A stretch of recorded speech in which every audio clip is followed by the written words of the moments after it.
So today I'm going to be exploring a little bit of mold making, toy making things. So this is because I teach a visual design class, and this term we are working on toy making unit. In order to be able to teach that to the kids, I have to obviously make a sample and experiment and see what works and what doesn't work and what materials we need and all that sort of jazz. So today I'm going to show you how I have cloned a Funko Pop. So this is just a blank Funko Pop. Firstly, I'm not actually going to show you how to make a silicone mold of this guy. I'll talk through how I actually made it. This is basically my blank, but once you learn how to do this mold technique, you could essentially sculpt your own toy or figurine out of air dry clay or polymer clay, and then you could make a mold of your creation, a silicone mold of your little sculpture or your little toy, and replicate it numerous times if you want to sell it, or if you need to, I don't know, maybe you're doing an installation and you need to make a heap of a certain thing for your installation, or something for a big sculpture that you're making. So it's really, I've always wanted to learn this, and now is the time. Basically just a quick talk through of how I made the silicone mold. I went and I did a lot of research, as always, watched lots of videos, trying to suss out the materials that I need and the easiest way to go about it and the cheapest way to go about it, because I am a teacher and I have to buy this material myself. The school is not supplying this. I just want to give the kids a chance to make all the different kinds of art and not just be stuck on painting and drawing, you know what I mean? In order to make the mold, I bought a blank. So I got this blank of Funko Pop, and I think I got this off Temu, and it was about $11. So I actually did the research to see how much it would cost me to buy. I've got 24 kids in my class. I need 24 of these. You can buy these blank, but in Australia they are just about $30, $25 to $30. And I could have ordered them through my school. However, that's way too much. That's way too much. That's a few $100s just on one thing, and that's not getting the air dry clay and all the other things that we need to actually decorate. So that was a no-go. Then I thought, okay, Temu, I'm not allowed to order off Temu through my school, so that is also a non-option. That would have been cheaper, but it's also a non-option. Then I thought, ooh, 3D printing, maybe we can buy a pattern and we have a 3D printer. Maybe we could 3D print it at school. Went and spoke to my mate over in Taz, and he was like, our printer's not that good, and it takes like 9 hours to print one of these each, and I need 24 of them, and then I need to buy the filament, and you know the time it will take just to print one is probably, I don't have the time. So my next step was, my brain goes, oh, what if I get a blank and I make a silicone mold, and then all I need to do is cast a whole heap of these in resin, or hold up, my dog's itchy. Just have a drink. So my brain goes, okay, why don't we make a mold, cast it out of resin. You can get special toy making resin. Let's see how that goes. That means this was about $10, $10, $11, $12, plus the silicone mold, which was about $30. And then I just need enough resin to make 20, and that was about 70. So 70, 80, 90, 100, 110 bucks to build enough of these for all the kids. And then we have air dry clay at school already. And so that's what we're going to use to decorate. And we have paint at school already. The other thing is too, the resin that I got takes 15 minutes to set. So I'm not sitting here waiting and waiting and waiting for it to... Can you stop licking your foot? Like, it sounds disgusting. Wait, this is the mould of the little Funko Pop. So it's got a zigzag seam, very gently. I've cast a lot of these already and it's starting to deteriorate, so hopefully I get enough use out of it to get the 20, at least 20 that I need. So far I'm up to 11 that I've cast, so I'm going to cast more today and keep filling up the box. So this is the mould. Little feet are here, heads down the bottom. My only issue is when I've been casting this mould, I can't get the arms. The arms don't come out. If you can see, here's one I've already cast, and the little arms do not, like the little hand bits, the resin doesn't go in far enough to get the hands. But I figure that's fine because the kids can just sculpt the arms that they want to. But if I was to redo this, I realise now, after doing the research again and troubleshooting, that I should have put little vents in to attach, so I could pour resin into these little holes that would go directly to the arms, and that would probably be the best way to correct that issue. So I'm going to cast one of these, show you how I do that, and then once it's ready we will begin sculpting and customizing our own little Funko Pop. These are the materials that you will need for your mould. So I have paddle pop sticks for stirring, elastic bands to hold the mould together, mixing cup, just like a scalpel-y knife tool just to help carve away any excess. And then this is the resin I'm using. So this is part A, and you also have the hardener, which is part B. And the interesting thing for this guy is curing temperature, so you got to pay attention to that. It's 20 degrees, so at the minute it's quite cold here where I am, so it means the curing time might take a little bit longer. And then you can demold usually after 15 to 40 minutes, so long as it's at the correct temperature. So you just got to keep your eye on that. The other thing is the working time. So what that means is how much time you have to pour them together into the cup, mix it, and then add to your mold. It's only 2.2 minutes to 2.5 minutes, so that's quite a short working time. So you do need to work fast. And then obviously the mixing ratio is 1:1, so 1 part this to 1 part, so 1 part part A to 1 part part B. Now safety, I've already got some on me and that freaks me out, so I always have a packet of wipes with me just in case, before I've even gotten started, just because freaks me out. Alright, so obviously I'm going to be using gloves, and make sure you're in a well ventilated area. If you're not in a well ventilated area, you need to be wearing a breathing mask, because this stuff is not great to be breathing in for a long period of time. Alright, so if we have a look here, I'll get that out of the way. Here is our mould, so you can see the feet are at the top, the head is down the bottom. Alright, so I'm going to cast this really quickly, and then we'll get on to sculpting. Woo, woo, woo. You got your mold ready, you got everything ready, so you need to work fast, so make sure everything is right there. So for this cup, for my measurement, I mix this twice. So just because there's a line here on my cup, so I go fill it up halfway with part A and then fill it up to that line with part B, and then normally this will take 2 lots of that. That's just how I'm doing it. You can use a different cup. This is the cup that I have, and I'm just rolling with it, and this is how it's working for me. So first and foremost, let's, oh Jesus, rubber band up our mold. So this is to stop the leaking. This resin is quite liquidy. Some resins you can get are quite viscous and thick. This one is quite runny.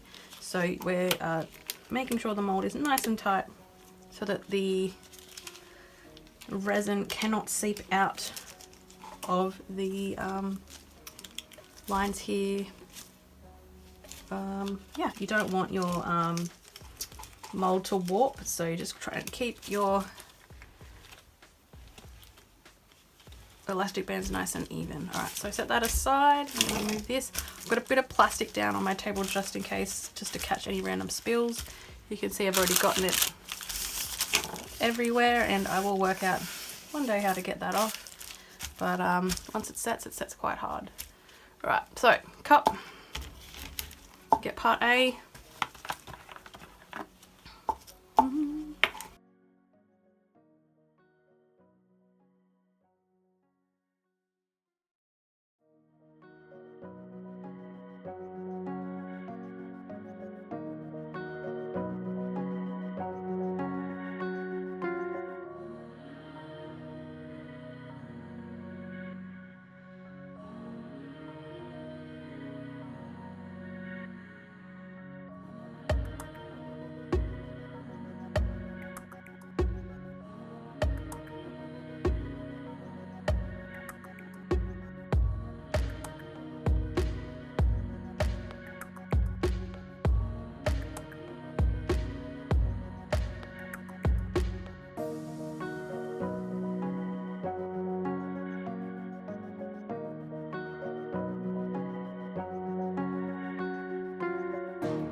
Right, here is our mould. So normally I start off by just kind of cleaning it up wherever I have accidentally done a wild pour, which I did last time. Let's just excuse me on that one.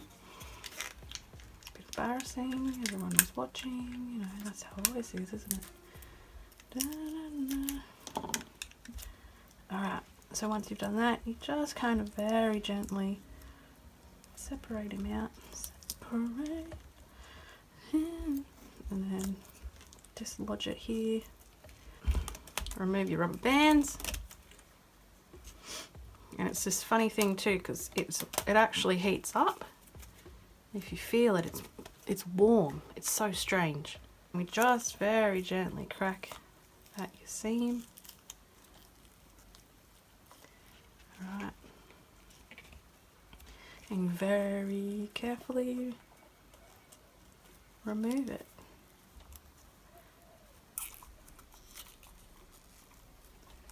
Wiggle. Oh, there we go. Alright, so he's out. Oh, it's still warm. So it's still curing. Oh look, I got a little bit of the hand this time. Huh. So, as you can see, sometimes it turns out white, sometimes it turns out yellow. I think that depends on how I mixed it. I'm not quite sure yet. So, now that you've pulled him from the mould, it's still curing. So you got a little time to clean him up a bit. So that's why I take the X-Acto knife. And any kind of little dangly bits, just you want to get rid of that. You don't want that there when it hardens up completely and cures completely. So what I normally do too is check for bubbles. So there's a bubble there, which is annoying, but I keep getting bubbles in that part of the head. But this is why resin is a bit of a butthole, but all of these issues here can be fixed. This guy had a big hole and I filled it with air dry clay, and so far that's fine. So there's multiple options to fill that in.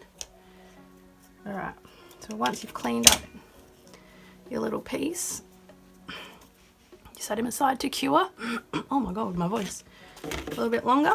For the next step, I am going to have to go on a little trip to the shops to grab what I need. Be right back. Bunnings run. Welcome to Hammer Barn.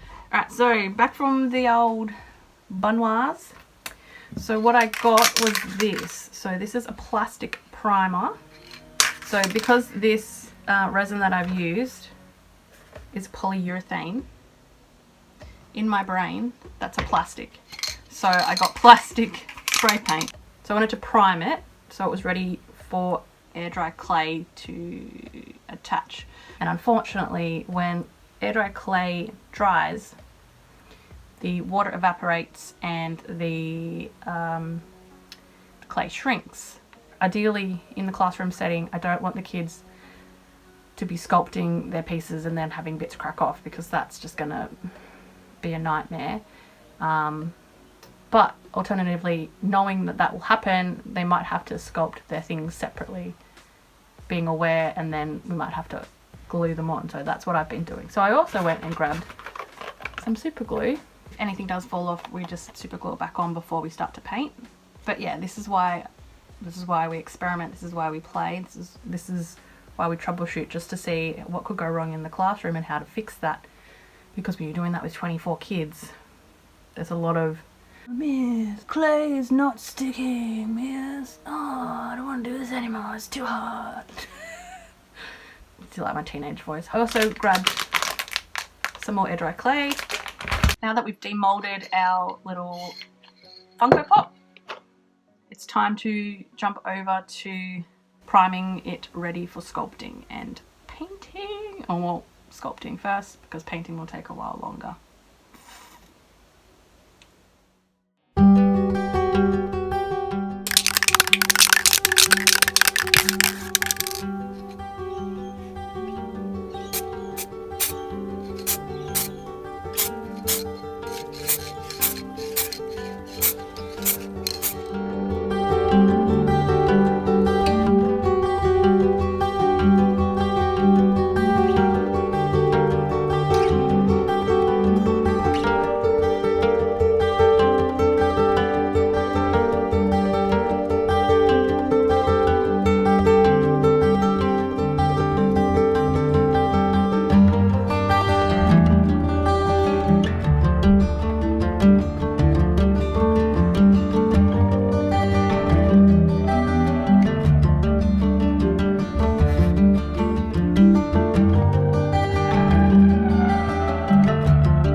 later.